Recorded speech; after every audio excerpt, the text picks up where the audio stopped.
good afternoon, everyone. Thanks for coming, and it's a pleasure to introduce Professor Vivek Shenoy here. So, Vivek is the Eduardo de Glant President's Distinguished Professor in the School of Engineering, Engineering and Applied Sciences at UPenn. So, his research focuses on developing theoretical concepts and numerical methods to understand the basic principles that control the behavior of biological systems. So he has used rigorous analytical methods and multi-scale modeling techniques from molecular dynamics and continuum mechanics to gain physical insights into many problems in mechanobiology and biomaterials. He is the principal investigator and the director of NSF-funded Science and Technology Center of Engineering Mechanobiology, which was established in 2016. He is also an MPI of the National Cancer Institute-funded Metastasis Research Network, funded in 2021. Moreover, Vivek is an ISI Web of Science Clarivate Analytics highly cited researcher. So we look forward to hearing from Vivek. So thanks, Mandar, for that kind invitation. Pleasure to be here. I've always enjoyed visiting here, great interactions. And more importantly, my wife got her master's degree here, right? So I'm kind of like a son-in-law, and I've been getting that kind of treatment. Yeah, so today, what I want to tell you about is work we've been doing in understanding how how DNA is organized within the nucleus as a cancer cell makes its way from a primary organ to a distant organ through metastasis.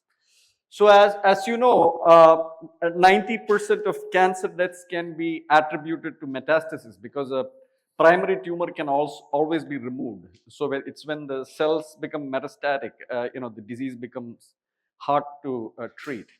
Yeah. So the cell has to leave the the primary organ. It has to make its way through the tissue surrounding it, which is called the stroma, go to the blood vessel, and then find its way to the secondary organ. So let's take a triple negative breast cancer cell as an example. So the typical, right, and so the same cell, if it ends up in the skin, it has to adapt to the skin environment and so forth, liver, bone, etc. Now, one thing that is very different between different organs is its mechanical stiffness. Bone is like brick, right? Skin, a little bit stiffer. Liver and brain are really soft, more like soft tofu, right? So the cell has to adapt to the mechanical environment. So and it's the same cell. Exact same cell is here now seeing a certain environment, now it's different. So the questions that we've been asking is, how is chromatin reorganized and how does that change gene expression programs? Will that allow the cell to survive? It has to, right, through this process. So that's actually the big question. Now, so here I have to talk about chromatin organization. Let's talk about some basics. So here is a small quiz, right, for the students. If I get the DNA out of the nucleus and stretch it out, how big will it be? What's that? No, one cell. Yeah, one cell. Okay, so it's 2 meters, right? So it's pretty big. So if you give a common analogy, if you take a baseball or a cricket ball, it doesn't matter, and you take really fine thread, it's like packing 20 miles of thread into a baseball. Okay, and DNA is not the only thing in the nucleus. There is a whole bunch of other stuff. So it's kind of surprising that anything works at all in this very complex kind of a system, right?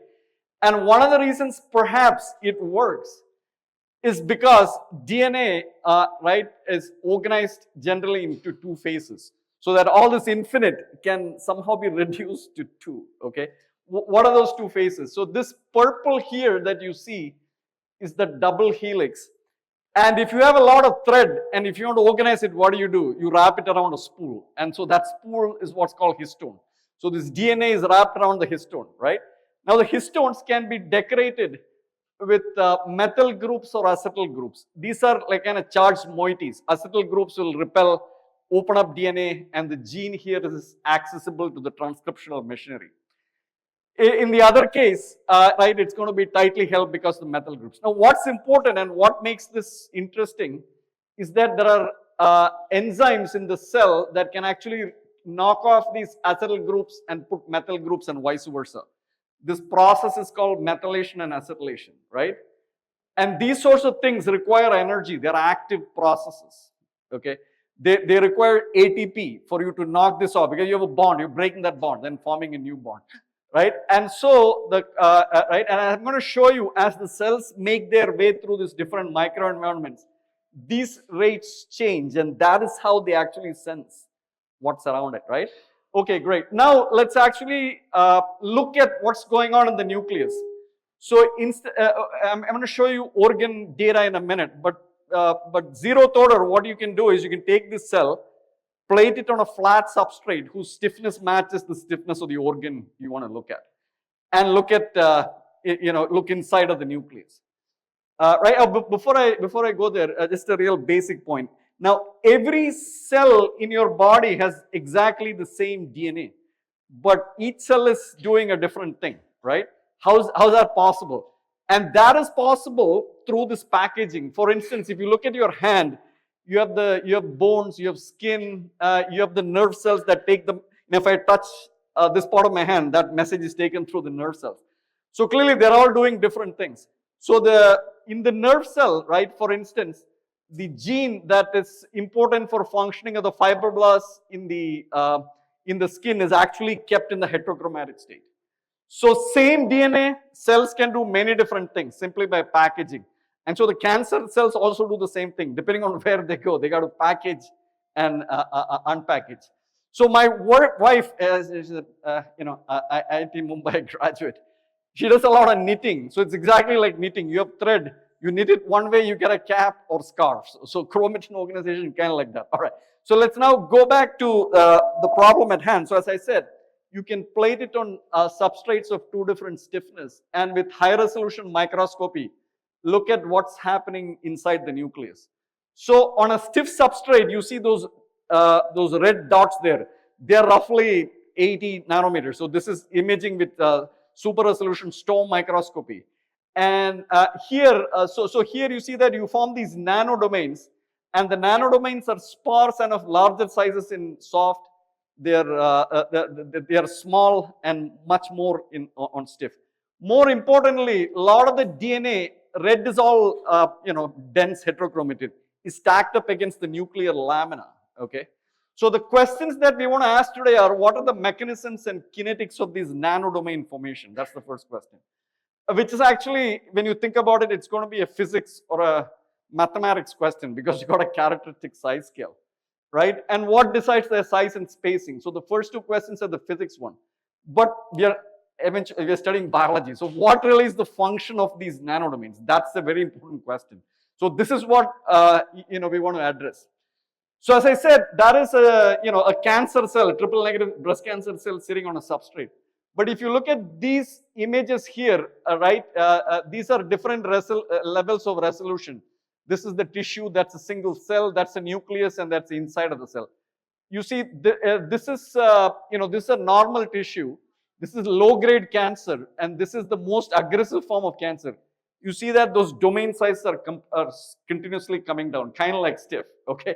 Now I'm going to answer by the end of my talk why this is happening and what are the consequences. So this is what we want to address. Okay. So the first thing we want to know is when the cell is sitting in different microenvironments, they have to sense what's around them, and that first signal will emanate at the cell matrix interface. It has to make its way inside the cell, then eventually through some complicated things make its way to the nucleus. So the first thing we want to talk about is what exactly happens when a cell sits on substrates or different stiffness. Next, what we want to understand is how does that lead to changes in these epigenetic regulators? Meaning methylation will put you more towards the condensed state, acetylation the opposite. So how does that happen? We don't fully understand it, but we have some hints. So once we understand that, then we can write down sort of mathematical models that actually tell you, how this, what gives rise to the size scale here and here, etc. So that'll be the next part. And so this is all highly coarse-grained, meaning we are putting DNA into two bags, heterochromatin or euchromatin. But we know it's much more complicated than there are specific genes. So to do that, you can go to polymer models. So using insights gained from here, right? We've actually built polymer models. Now, rather than going to all the nitty-gritty of the polymer models, the bigger picture that will come out of this is that these domain boundaries are very, very crucial in packaging genes. When you change the microenvironment, there's a lot of action at the domain boundaries. So the domain boundaries are going to turn out to be hubs of transcription. That's really I'm giving you the answer before I'll explain how. Then the next thing is dynamics, right?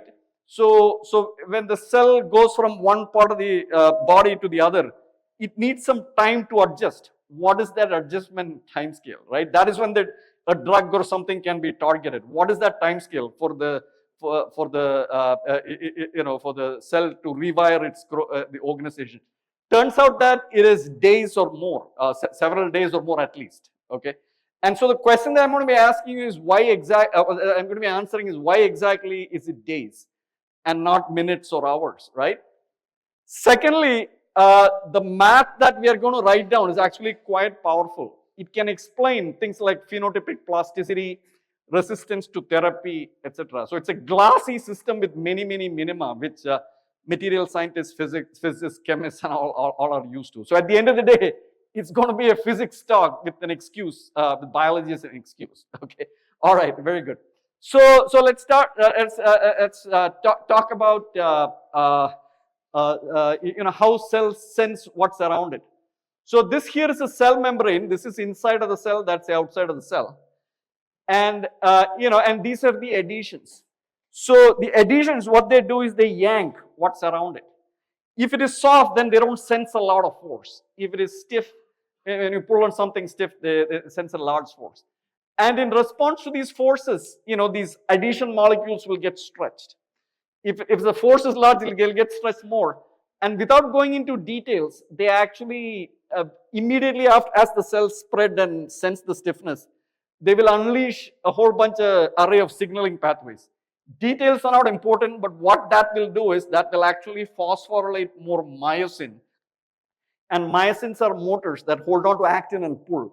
So if it is on a stiff substrate, you will pull harder. That really is the main idea. Okay.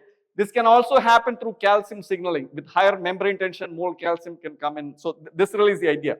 So the idea is that you have these myosin motors, and if you think in math terms, it's like a tensor because it's a force and a direction. So it's like a tensor.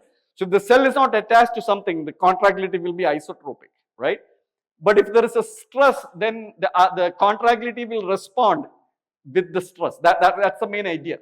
So if the cell is sitting on a stiff substrate, it's usually elongated, or you can just pattern the cell to be elongated. Same cell, here it is sitting on stiff or it is elongated, here it is sitting on soft, or it is more symmetric. Let me run the movie again.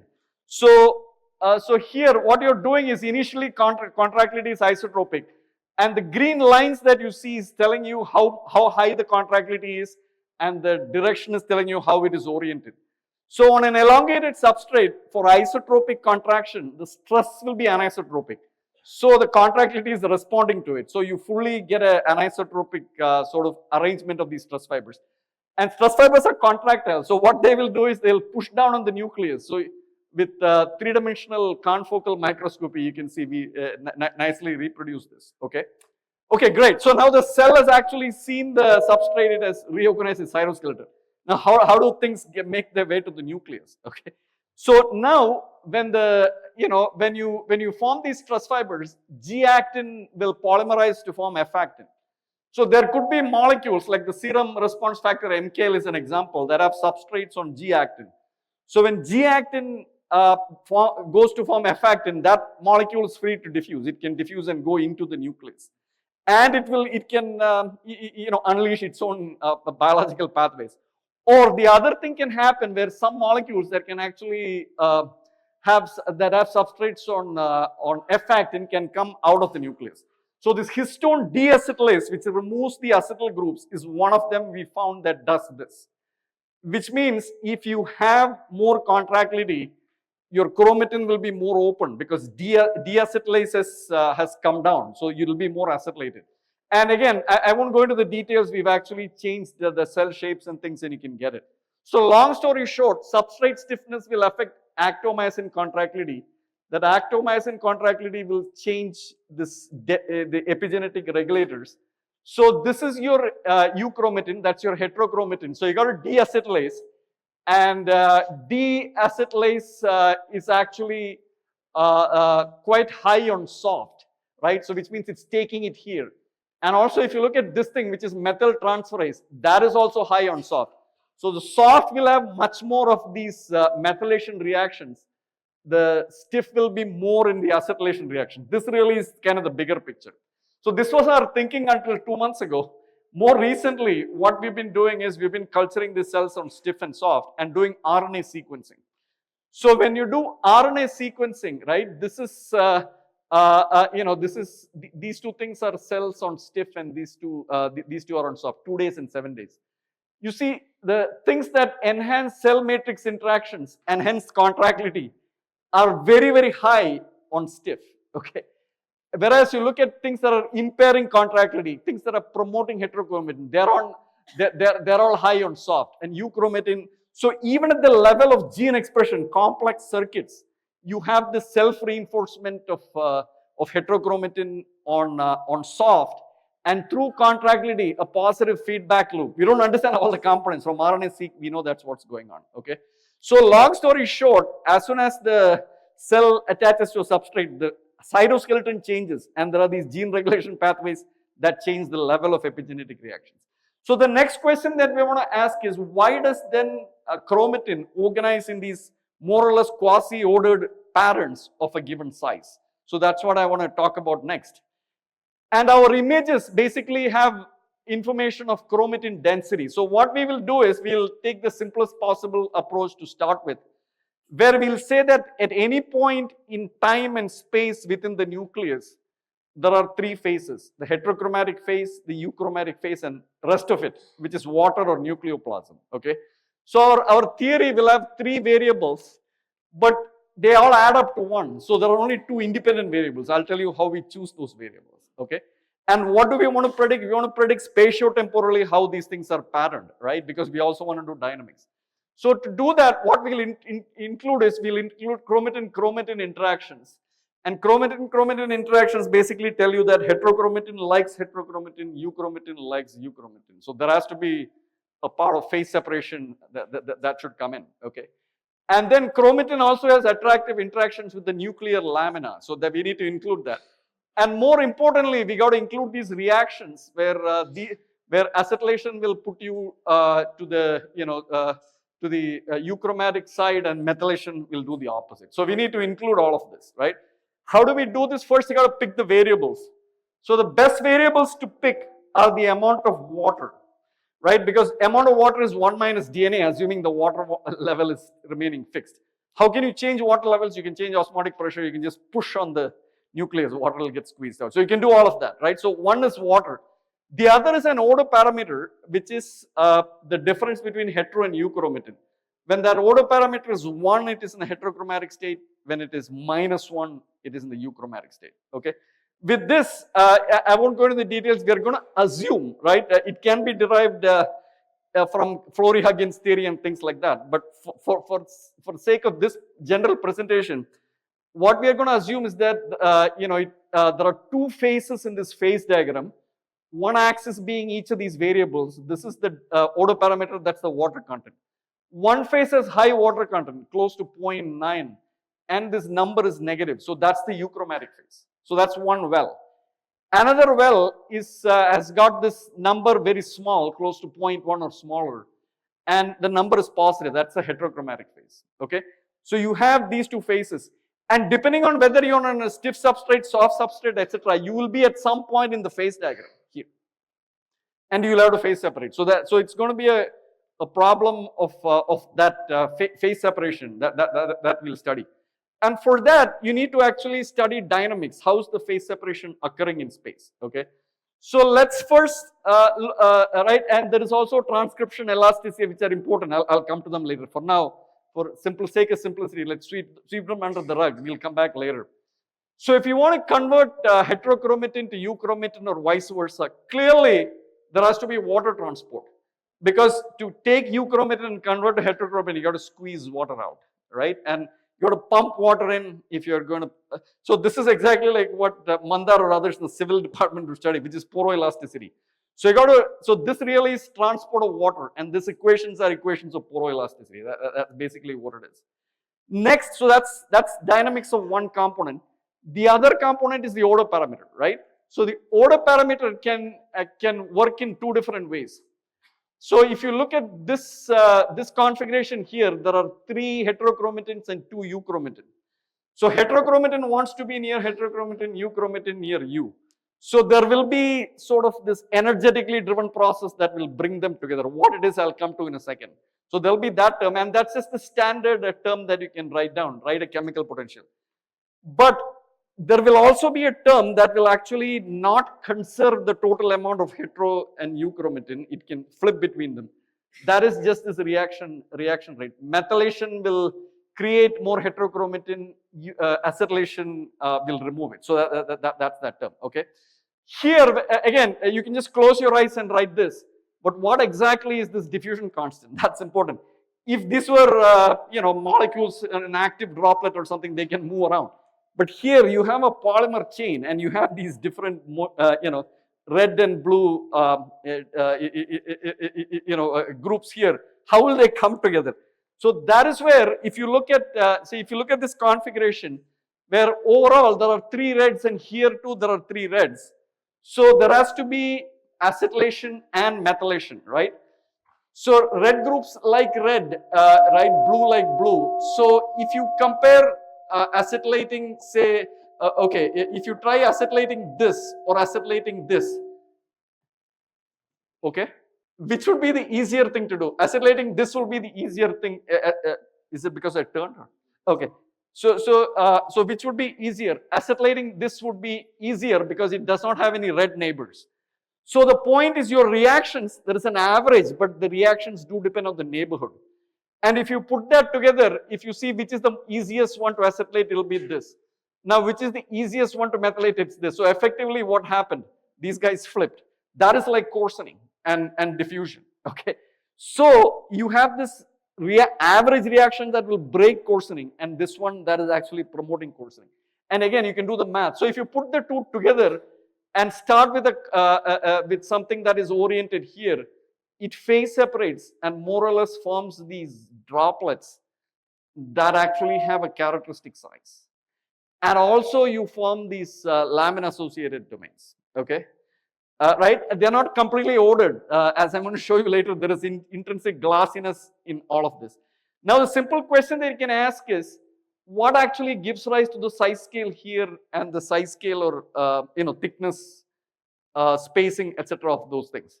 So that's what I'm going to talk about next, very qualitatively, right? Because you can understand this qualitatively. So, red is heterochromatin, blue is euchromatin. And at this particular configuration, you're here, you're yellow. So yellow is neither red nor blue, right?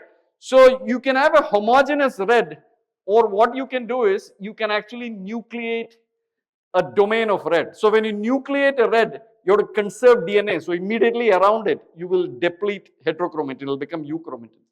So what you will do is you will establish a concentration gradient where far field you're yellow, you become blue, and immediately inside of that you're red. So what will that do? That will actually drive the diffusion of these heterochromatic things that will feed the growth of this heterochromatic layer, the heterochromatic droplet. But the reactions actually kick heterochromatin out to euchromatin. So there is an opposite flux. These fluxes balance and actually pick a size scale. So without doing too many calculations, you can do calculations. The size will depend on the far field concentration, methylation divided by methylation by acetylation and water content too.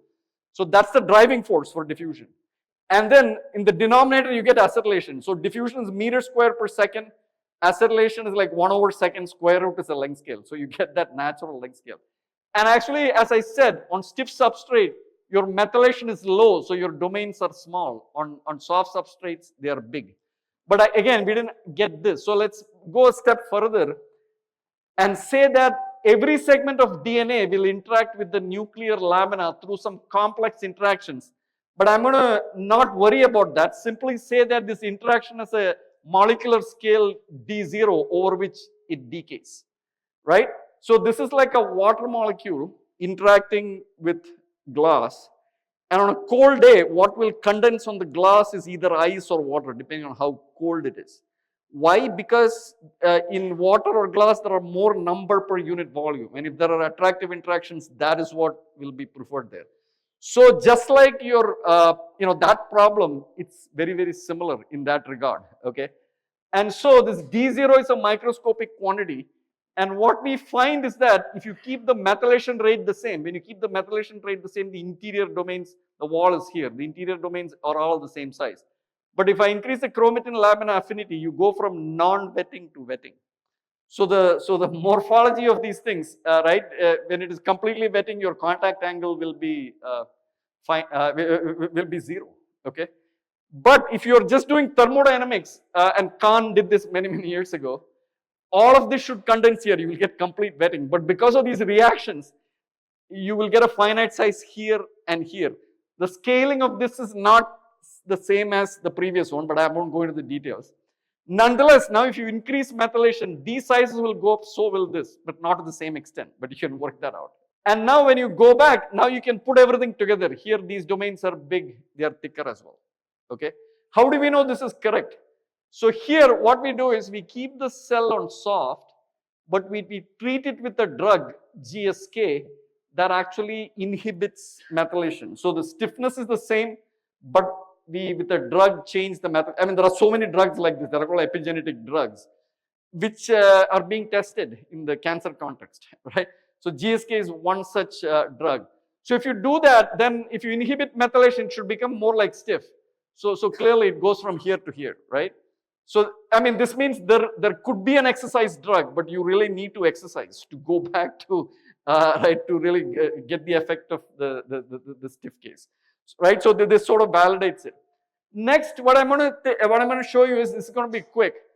You know, we completely ignored the fact that, genes have to be transcribed, right? And so to transcribe genes, that requires energy too, right? So this here is heterochromatin. This is the euchromatin outside of it. And, and outside of your heterochromatic domains, things are organized in loops. And this is done by molecules called CTCF and all these other things, which will actually extrude DNA. But I'm not going to go into that. I'm just going to look at this RNA polymerase. So what RNA polymerase will do is it'll hop onto a segment of euchromatin and start twisting it, because, and when you twist and the other ends are held, right? So say for instance, right, I mean, it's very, very easy to see it here. So if I take this wire, hold it here, and twist it, you'll actually see supercoiling, right? It's pretty clear. There's a connection between torsion and tension. You'll get supercoiling. And the supercoiling forces are strong enough to actually pull things out of the heterochromatic domain. So now, in addition to these reactions, the important point is there are also some surface flux which can actually pull out euchromatin because of transcription. So it is fed by diffusion, but there is both transcription and acetylation that work against it. So this can easily be tested. There are drugs that actually inhibit transcription. AGD is an example. So if you treat with a drug that inhibits transcription, what should happen? This domain should grow, right? That's exactly what we see. The domains grow when you inhibit transcription. Both, and more importantly, your lamina-associated domain thickness will also go up, because it plays a role there too. Also, these are different cancer cell lines. It actually works in all these different cancer cell lines. So the next thing I want to do is talk about we have a physics-based theory, and it has a bunch of parameters. We have these images here. Can we extract out these biological parameters? Because, right, I mean, somebody said a real image or a configuration is a consequence of all the forces, right? Any structure you take, it's balanced by forces. So we have the storm image. From the storm image, we can get a distribution of these heterochromatic domain radii, the LAD thickness. And right, Mithun here works on LAD. So actually, need to make a connection. So I'm going to just show you, we can extract many, many parameters. I'm just going to show you the extraction of the strength of interaction between the chromatin and nuclear lamina. That's actually quite important. And before this paper, it was not measured. Okay, there's a little story there. So, I'll come. So what we then do is we take these images, and here what we are predicting is we are predicting the chromatin lamina affinity as a function of lad thickness, right? If you keep the methylation level the same and increase chromatin lamina affinity, lads are going to get thicker. And there are 3 scaling regimes and all that which are not very important. If you increase methylation, as I said, that will go up, right? And we can go to our images and get this lad thickness and extract chromatin lamina affinity. And so this is easier said than done because you need to run many simulations, put spatial noise, get all of that done. So, and everyone in the lab now wants to work on machine learning. So you need to invent problems to keep them occupied.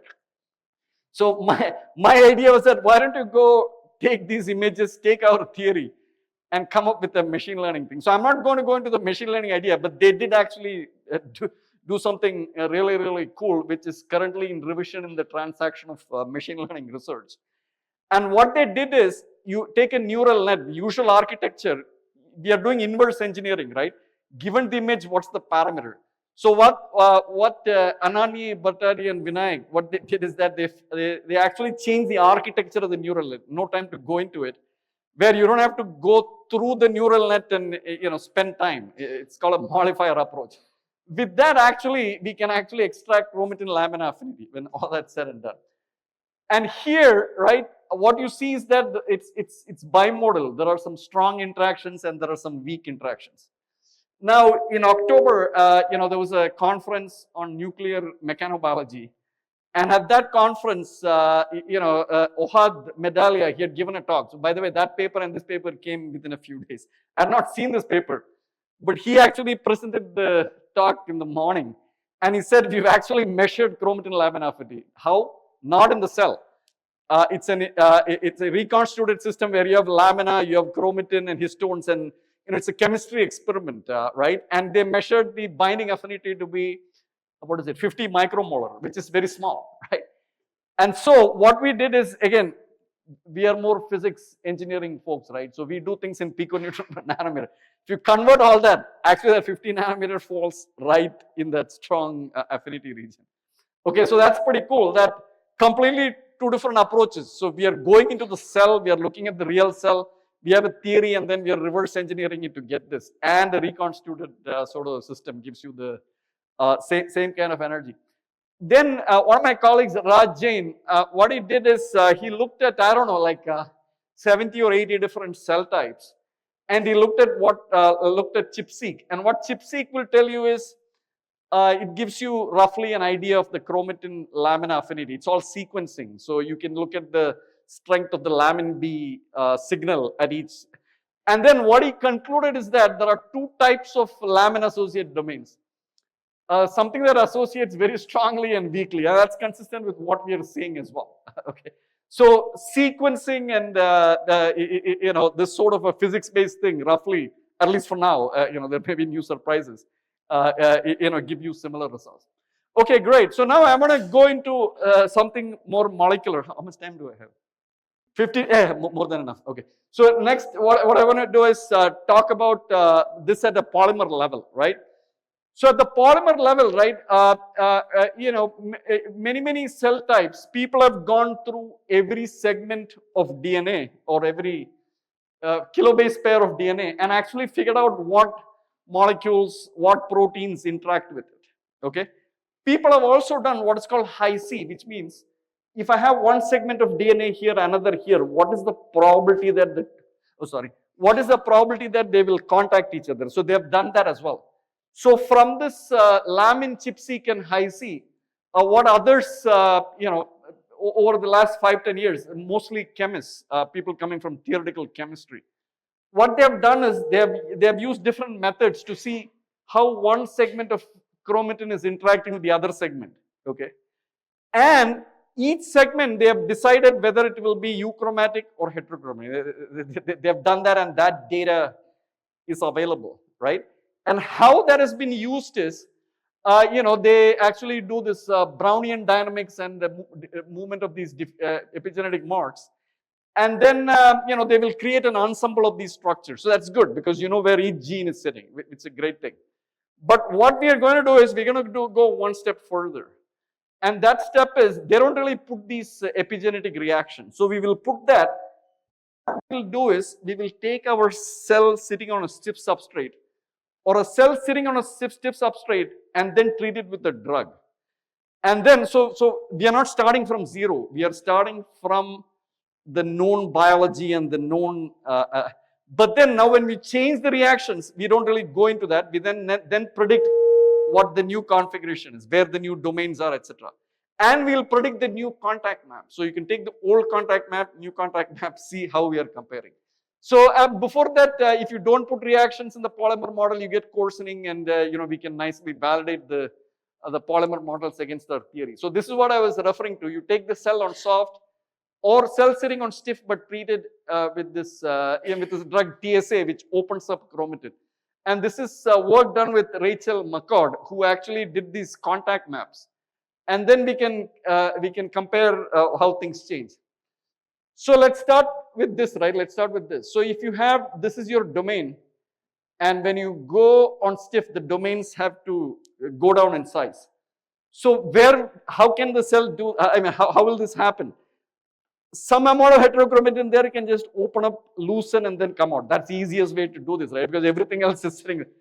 And so it turns out that a lot of the DNA is junk DNA. It has no relevance. Genes are only a small fraction of all DNA. So what we found is that most of the genes are located at these domain boundaries. Point number one. Point number two, all the changes in gene expression are occurring within, this is 400, within maybe 100 kilobase pair of the domain boundaries. So the domain boundaries are playing an organizing role of keeping the genes close to it, right? You also saw that when you look at the euchromatin is highest here, heterochromatin is far there. So again, we can look at RNA, seq, etc. And when you treat this drug with TSA or put it on a stiff substrate, the cells go from being epithelial to mesenchymal. Mesenchymal cancer cells are the ones that can invade easily. And all these genes, Wnt, MAP, ERK, all of them are actually located really, really close to the domain boundaries. So the organizing principle is you got this entangled thing. When you open it up, the stuff that's really sitting at the boundary can easily come apart, right? And that is exactly where the RNA polymerase will be highest as well. So that really is your biological reason why the domains are important. It's a way for the cell to keep the genes ready and open and close. I'll finish by talking about dynamics, which I think is which we are quite excited about. And so most of what I talked about so far is published. This is work we are putting together. Okay. So here, what we can do is we can put the cell on a soft substrate and treat it with UV. UV will lead to cross-linking and will actually stiffen the substrate very quickly in a matter of minutes. Okay. And now what we can do is, in time, we can see how the chromatin organization is changing in the nucleus. So here on soft, the domains to start with should be bigger. The domain size gets smaller, their number goes up, and their spacing also goes down.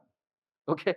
Now, if I want to give you an idea of time scales, the message of the stiffness will go through ROROX signaling and all that within a matter of minutes. These epigenetic reactions rates probably are few hours. But then even in 48 hours, this is not done. It is still evolving. So where do these timescales here of days? I mean, it could be 10 days. We looked only up to 72 hours. It could be slow. So where is this coming from, right? But remember, our theory is actually a dynamic theory. We can actually change the methylation rate and see how the dynamics occurs. So what okay, so this also more is relevant more than the stiff and soft. So in personalized therapies, what you do is you take cell from your skin, right? And then using what's called Yamanaka factors, you reprogram it to being a stem cell, right? And then that stem cell can be differentiated to whichever cell you want, and you can put it in that appropriate organ. So this is an experiment by my colleague Melike, whose picture I had earlier, where she actually used a similar technique to reprogram cells. So highly differentiated cells do not need all the genes. The stem cell needs to keep all the genes open because it can go into any direction at once. Here, only these are fibroblasts. So only the genes that are important for like producing the matrix. So most of the other genes are kept in the closed state. So you see that here the evolution is exactly the same. You get many more domains, the number increases exactly the same. So what I'm going to be talking about is very, very important also for cellular reprogramming. A cancer induction is a form of reprogramming. Going from stiff is also a form of reprogramming. So what we then did is we said that so you are this point in the phase diagram. Now let's go to the point closer here. Let me run that movie again. So what we do is, so if you look at the background there is yellow. Now I've reduced the methylation level. So when I change so when you change the methylation level, it's going back. But you get what I'm saying. So the background becomes more blue. But all that this guy did is it just shrank and it got stuck there. It didn't do anything else. But that's not what we see. We see that there are many more of them coming. So what could be the mechanism? So you need a mechanism that is different from phase separation, reactions, and diffusion, which we had. But you don't have to go, if you're a materials person, you don't have to go, it's a nucleation. So what we do is we nucleate a domain here. So as you nucleate, you see the background is becoming more blue. If you nucleate another here, the background is becoming more blue. And then you will keep doing this until you run out of juice. Because the yellow are more heterochromatin. When you nucleate, they are phase separating much more efficiently. Okay. Now the other thing is we have energies here, right? Then you go to a point where you will not get further nucleation.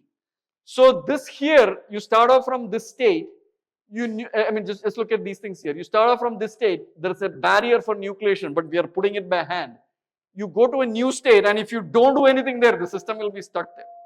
You got to have a new nucleus until you get to a point where no more nucleation is possible. And you see, there are a whole bunch of these sequence of events. And by far, in all the processes that you've studied in hard matter physics or soft matter physics, nucleation by far is the slowest process because you need a lot of things to conspire to come together to nucleate. And from here, we can get the nucleation rate. There are several days. That really is the nucleation rate. Okay, so that's great. And now what we've also been doing is, so this here is telling you whether something is open or closed. So RNA-seq is not the way to go about it. What you do is you do ATAC-seq, which tells you whether chromatin is open or closed. So here, very quickly, what we see is that there is both closing, this is closing and opening, but opening is more.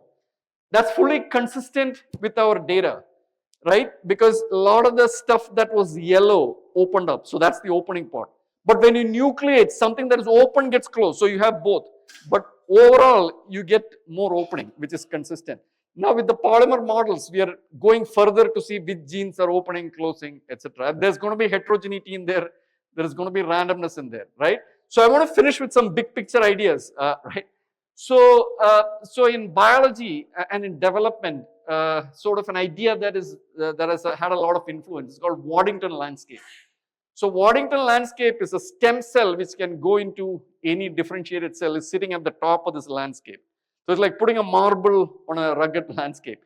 And this marble will roll down and it can go into any of the many different cell types in here. Okay. So this is a beautiful article by Sui Hang, who's a biologist. Okay. So, and if you look at the title here, imaginary and cartoonish representation of the entire epigenetic landscape of the genome. Okay, right? A lot of these things are cartoons.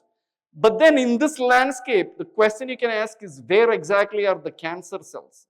Where are the cancer cells? So what he speculated is that there are states that are very, very rugged and many multiple minima that are off this landscape. Which normally the cell will not access. So it's not this, you roll a marble and it just goes into 3 or 4 or finite, there can be many states. And in fact, if you go to our approach here, right, what we have is not a cartoon. These are, the energy landscapes I showed you before, right? And if you look at, so cellular heterogeneity arises, when you stress it or treat it with a drug, and nucleation is completely stochastic. So there has to be stochasticity in the way chromatin is organized. If there is the stochasticity in the way chromatin is organized, there should be stochasticity in gene expression. Now, that is not to say that given chromatin organization, there can be stochasticity in gene expression. That layer we are not considering. But even at a more basic level, you can get stochasticity. Okay, right? And so drug treatment, rare chromatin state, etc., can actually come from this sort of really fundamental idea that because of these reactions and things and nucleation is random, you can have some states that are rare. Is this 100% what's happening? Probably not, but it gives you an idea to think about it. Now I want to go back to this, I want to go back to this image that I showed you earlier.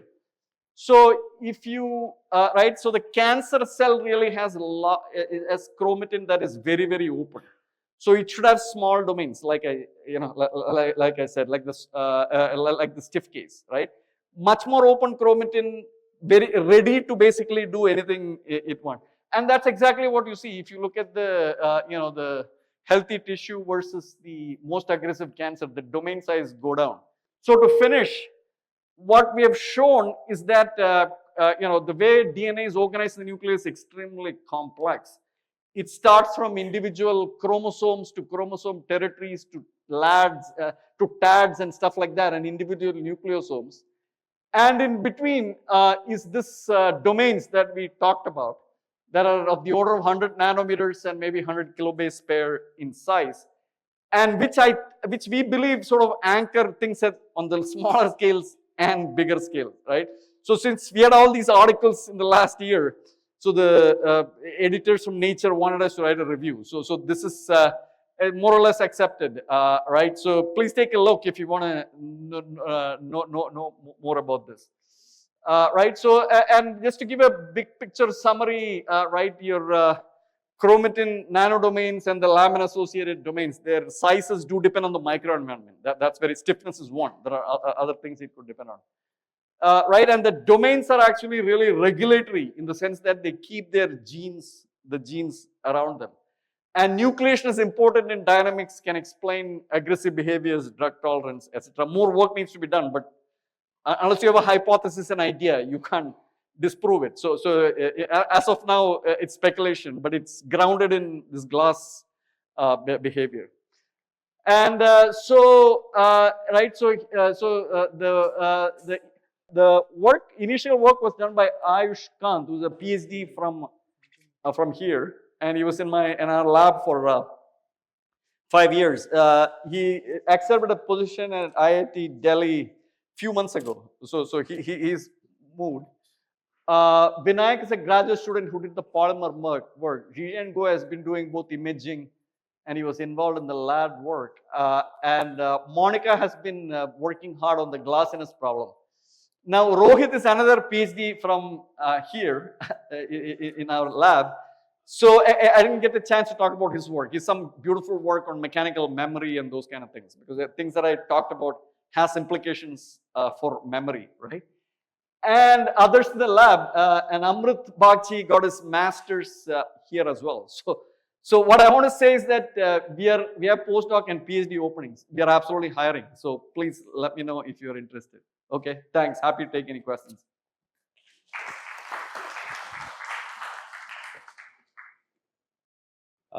Just a hypothetical question. Yeah. So let's say the cell is on the substrate and the signaling happens from the outer environment and then to signaling happens from?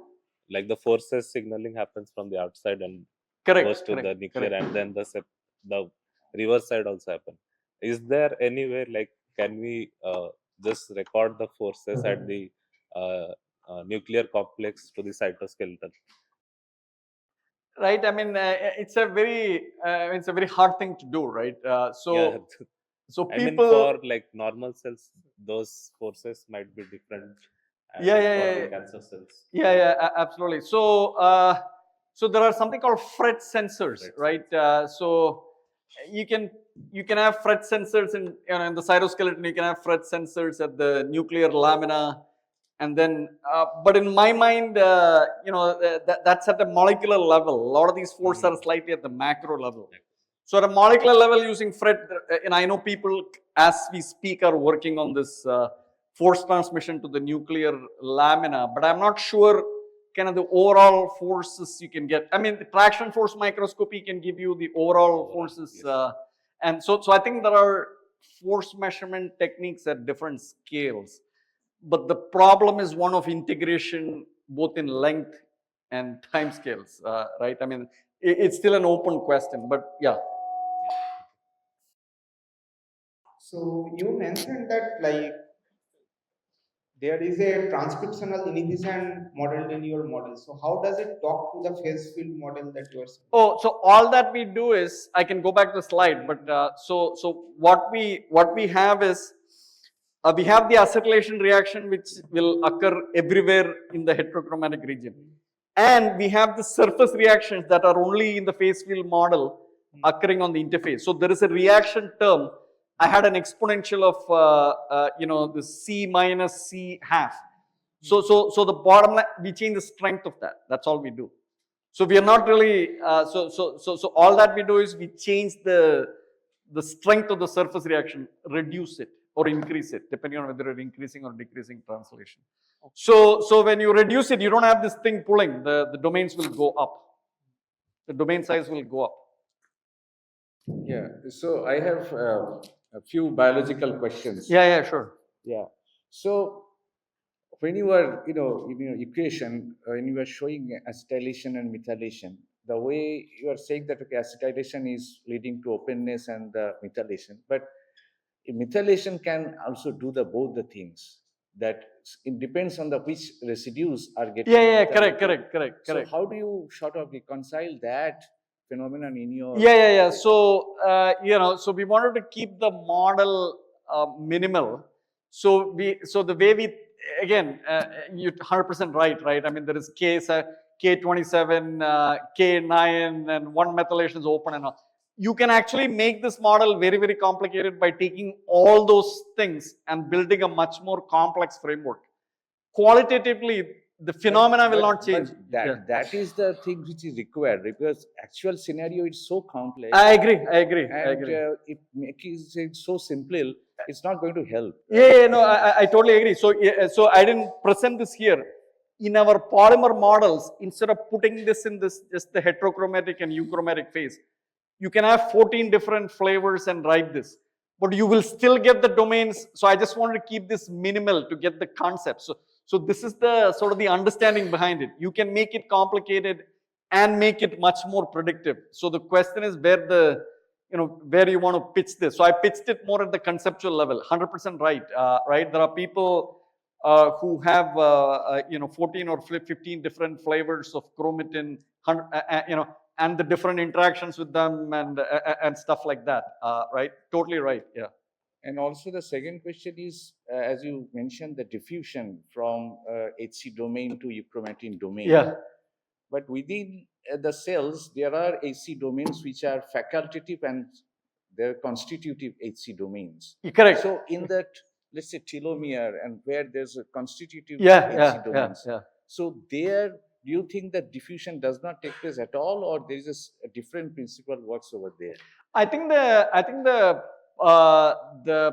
principle. So I can answer it with the answer to the first question. So if you have more than one flavor of heterochromatin, the interaction between those segments, right? Because HP1 alpha is involved in one case and it is not involved in the other case. So one would be a much more bound phase. So instead of those two minima, you will get three minima, and in that phase diagram, and one will be deeper. So right, and so that right there you can explain some of those things, which we have done in the SI of this paper, but we wanted to keep this more conceptual, right? And so the way to do that may not be the initial models I said, but really the polymer models, because they have all the all these necessary details. So the challenge is, as you start bringing in more and more of these things, what experiments do you do to get the interaction parameters train the model properly, and then make predictions. So this is a framework. A lot more needs to be done to make it really predictive. Yeah. Okay, the last one. Yeah. So suppose, as you said that, the chromosome territory, okay, Yeah, with yeah. the LAD and other things. Yeah, and yeah, it yeah, yeah, maintains. yeah. So now that whole territory formation, it is and happens in the interface cells. Now a skin cell, let's say fibroblast, Yeah, is yeah, having yeah. certain chromosome territory, certain organization. Right. And let's say in hepatocyte, it has a different Correct, organization. correct. Now, how this 3D map is sort of fixed, because as the hepatocytes is going to division, or fibroblast going to division during cell division, is totally erased. Correct. And then correct, how correct. it retains the memory to go back to Yeah. skin cell is producing skin cell, liver cell is producing liver cell. Correct, correct. So your analysis can predict on that how it can actually retain that Yeah. memory. Right. No, I mean, as of now, our model is simple. It's not answering such questions. But what happens is there are various. So it's part of our model. So if you completely make it random and so you make it fully 0.5 and ask it to reorganize, it will still reorganize into these domains. That is what's happening, right? But, you've completely made everything homogeneous. It will still reorganize, but it will not reorganize exactly the way it started before, unless there were some clear nucleation sites and things there. So if we put that, then we can explain it, but we are not put stuff like that, right? You're asking great biological questions. So right now, our model is tending towards biology, but it is more still physics-based. You got to put these nucleation sites, and there may be some of them, maybe CPG islands and stuff like that. A whole bunch of other biology. But still, it will reassemble for sure, because from randomness, you put this thing, it will it's a self-organizing system. At the molecular level, we also do not know that. Yeah, 100%. Markers who are actually fixing. Totally, yeah. So I was thinking that like physicists or Yeah. So that is more. I would say Sure. that is not more physics or engineering. That's more chemistry. So you need to make a laundry list of these things and then implement it. Not 14, maybe even more. Right? Yeah. Okay. Yeah. So thanks for your questions. They are very good questions. Yeah. Hi, Vivek. So if I understand correctly, so you have some changes in the cellular environment, like Correct, stress correct, environment, correct. and that is coupled to like the nucleus, and that you are That seeing is as- coupled to the nucleus by changing the epigenetic rates.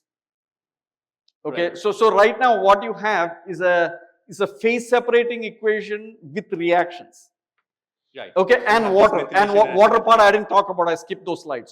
So it's a phase separating equation with reactions and water, right? So if you go from stiff to soft, right, the forces that cells exert on stiff and soft are of the order of nanonewtons.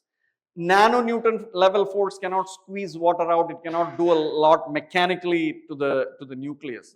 But what it can do is it can sequester some of these epigenetic factors, either through direct attachment or some complex gene regulatory network. So when you change the substrate steps, what we are doing is we are measuring the reaction rates. We change the reaction rates and measure them through imaging or RNA-seq. And then that will tell you how chromatin is organized. Is that clear? Yeah. So, but when you study the phase separation, you have this Floriagan's theory, I guess. Right. So do you That also- doesn't change. That doesn't change. but do you also consider there is also like a confinement? Is it important how Which it- confinement? The nuclear confinement, like whether the interaction with the boundary. Yeah. will it play a role? That's important. That will also change. That you have in will the also model. change. Yeah, we have in the model. Yeah, I see. that's the lamina associated domain. So when you change the microenvironment, and I didn't go into all the data, we can actually see with the microenvironment how the lamina associated domains change. It's in the I see. paper, right? I see. It's there. Yeah, Okay. yeah. And But more importantly, we also have elasticity, right? So in addition to which I kind of skipped in the interest of time. So in addition to this, right? This is the standard phase separation. You can also write strain energy. So here, what it is telling you is, if heterochromatin swells, right, it will create elastic deformations. And John Kahn in a beautiful paper showed that elasticity can kill phase separation. So all of that can be studied. I see. So the thing is, right? So these coexisting compositions actually are a function of stress. But for that, putting it on stiff and soft substrate is not enough, because that will only create nanonewton force. We have experiments where we actually take a plate and push the cell with micronewton force. That will squeeze water out. And when you squeeze water out, these heterochromatic domains grow. Since everything was forced, what I did is we've been working with Elizabeth Hinde. So she can make this hypoosmotic or hyperosmotic. Hypoosmotic will bring water in. So if you bring water in, the domains will become smaller. If you take water out, they will get bigger. So the overall physics model is phase separation, heteroeuchromatic interactions, reactions, and osmotic effects through water. So these are the components. Okay, Yeah. okay. And one last Yeah, question. yeah. So there is no reason to believe that there can be also like active flows or I think these reactions are a lot more important than some of the flows and things. Those forces are much smaller in magnitude. I'm not even sure they are nanonewtons in magnitude. They may be smaller. Though people have been working on it by doing tracking and all that. Right? Because see, the epigenetics is key in how things are packaged. The flow, I think, is secondary in my mind. I see. Yeah. Thanks. Right. Couple of things. So in that phase diagram that you had with the two wells, Yeah. the well with the high water content, Yes. that was close to 5D0, right? Which Close is to? 5D0. The Yeah, difference. correct. So does that mean that in these phases, hetero and mu are roughly Correct. equal? They're not equal. No, 5D is not 0. 0.2 or something like that. So it's actually true, right? There is no true hetero and nuclear. So if you draw the polymer, there will be some blue, and every odd once in a while there may be a red too. So but you can move that, you can move that anywhere you want, right? I mean, I just showed that there, but you can even move it small. By tuning the parameters. Correct, by tuning the parameter. But it is 100% true that when you image the nucleosomes, it's not like one part is just only acetylated. It's acetylated, some methylation. So the thing is, unlike the old idea where all the heterochromatin is in one box and all the U is in one, it's actually mixed. And the other thing I just wanted to ask towards the end about the dynamics, you said that nucleation is the sort of rate limiting step. Correct. But what does that have to do with the, I mean, that's a generic statement, right? So what does that have to do with the reaction components or the transcription components? Okay, so what this really means is this. So if I start from this configuration, right? If I do not, so overall, the net amount of heterochromatin, if you integrate out the heterochromatin, it's fixed in all these simulations. Right. Okay, it's completely fixed. And the methylation rate is completely fixed. But if I'm here, this is metastable. I will not evolve. Yeah. If I nucleate a domain, it will grow. And if I don't nucleate the next one, it will get stuck here. And then you need to nucleate the next one. So unlike a coarsening system, which may evolve slowly, but this is what I was telling you in your office. Unlike a coarsening system, which will never cease to evolve, it may be slow. Here, this will cease to evolve if you do not nucleate. And the nucleation is governed by the methylation acetylation. Nucleation is governed by principles we do not know. Nucleation is an independent process. It's a process. We can extract out the nucleation rate by comparing the simulations with experiments. I mean, think about it, right? If you have to nucleate, you have this polymer chain. It's just like any other problem in material science. You ask a material scientist, predict the nucleation rate. That's the hardest problem to do, right? You don't even know what the critical stage, etc. So you have this blue, red. These whole things are fluctuating. And maybe the two red come together, and the chance of that may be very small. And maybe a third one has to come together. Maybe the nucleus involves 3. So 2 probability is small. The 3 will be even smaller. So we don't even know what the critical nucleus is. So we just put it by hand. So here the nucleation rate, what we do is we basically say at this time instant I'm going to introduce a nucleus. Whether it will grow or not, the system will decide. Initially it will grow, then it will not grow once it has. But the important point here is that this, unlike the standard Kahn-Hilliard or Allen-Kahn and things like that, this will not continuously evolve. It gets stuck. All right. So if you look at that energy landscape, here, unless you nucleate, it's going to continue staying there. That's the distinction. So this is not a pure canhillier, but you're by hand introducing nucleation. No, it's a reaction diffusion system. Unless you nucleate, it will get stuck in a minimum. So it's got, so for the same methylation level, it's called multiple energy, multiple states, not one state, right? And these states are stable, means unless you do something to it, it will not move. Which is the distinction from the standard, the other model you mentioned. Yeah. I mean, it's different there, but here from a dynamics point of view, it's very clear. Yeah. The density equation coupled to these chemical time evolution equations for methylation and No. So the equations are exactly the same that I showed before. So, right, so let's go back. So the equations are exactly the same. All that we do is we introduce a nucleus, okay? Sorry. Yeah, these are the equations. So the two variables are water content and the odor parameter, okay? And what we do is, so if you take one of these configurations and evolve it, it'll go sit in one of these minima.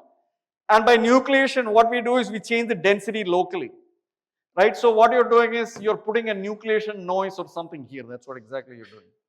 So you're taking some heterochromatin, putting it in there, a small nucleus. You made that perturbation. So there is a perturbation to it. But the way this works is you don't do the perturbation all the time. Perturbation is on a small scale. So you do the perturbation, the system will evolve, find a new place till the next perturbation kicks in. That's the way it works. Clear, right? So there is clearly a separation of scales. Given the perturbation, the system will equilibrate itself on time scales of minutes. But, so the rate limiting step is nucleation. So another question on your model. Yeah. So you had this lamine addition introduced through this potential, right? Right, Additional right, potential. right. And that changes the wetting. Correct. Does it change things in the bulk if you? It will because of the finite size effect, right? Because when this takes stuff out, less stuff is available. So if it is big enough, it won't affect it. It's like capillary condensation. So you will condense in a capillary faster than you will condense. So there will be a finite size effect, which so it changes the domain size. Correct, slightly. We discussed that in the paper. I have a question. Like you said that when you are putting cells in a stiff environment, it's opening up. Right. And it's more open chromatin. Correct. But the stem cells, which have high open chromatin, correct, they prefer the softer environment.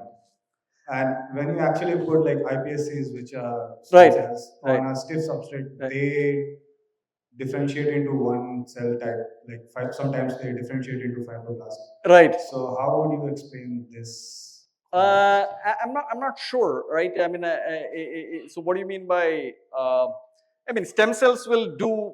If you put it on a soft substrate, it will become an adipocyte. If you put it on a stiff substrate, they'll become a, it'll go down the osteo lineage. So there may be like a 30 or something intermediate stiffness, maybe where it won't do anything. Is that what you're saying? No. So like if you are just maintaining, so like when you differentiate towards osteo, adipo, or whatever lineage, you provide lineage specific media, or you're trying. No, but stiffness itself can do it. Yeah, lineage specific media is separate. If you don't have any lineage specific media, you can put it on a certain substrate of a certain stiffness and it will adapt to that stiffness, right? And if it is stiff, it will go to the osteogenic, it'll become osteogenic. It'll become an osteoblast. If you go soft, it'll become an adipocyte, right? Media will introduce other complexities, right? I mean, the cells on its own without any external factor. Right. Also depend on the type of stem cell that you choose. Oh, it depends on the type of stem cell. Yeah. Absolutely. It depends on the type of stem cell. 100%. Yeah. But the general principle is that stem cells will have more open chromatin, which is very, very similar to something on stiff. Yes. And the point I was saying that, but if you want to maintain the stemness of the stem cells, yeah, it's better if you culture them on a softer. So how soft? How soft? Probably around 5 to 8 kPa. That's relatively stiff. In your data, you had 30 kPa. That's why. Yeah. So we have 30 and 5, right, or 3. 30 or 3. 30 or 3, yeah. So 5, so in all this stem cell mechanobiology, there is a window between 5 and 10 where things, right, are optimal somehow, right? So maybe the reason is that it is seeing best of both worlds, best of seeing something really soft, or this is my speculation, right? And some of stiff. That's the only answer I have. But we actually, that data that I showed, where with Yamanaka factors, we reprogrammed it. So, I mean, so that stiffness independent stuff where you see that there's a lot of opening, with the Yamanaka factors, or heterokaryon reprogramming. That's the other method, right? So yeah, you're right. So there may be a sweet spot where things may proliferate. Proliferation programs are separate too, right? So there may be other factors that may determine the health of a cell as opposed to just the chromatin organization. Okay, so thank you very much, Vivek, for this excellent talk, and thank you very much to the audience. It was a really engaging, interactive session. So for the institute lecture, so on behalf of IIT Bombay, I present Vivek with a small memento. Yeah, thanks a lot. I really appreciate it. Yeah.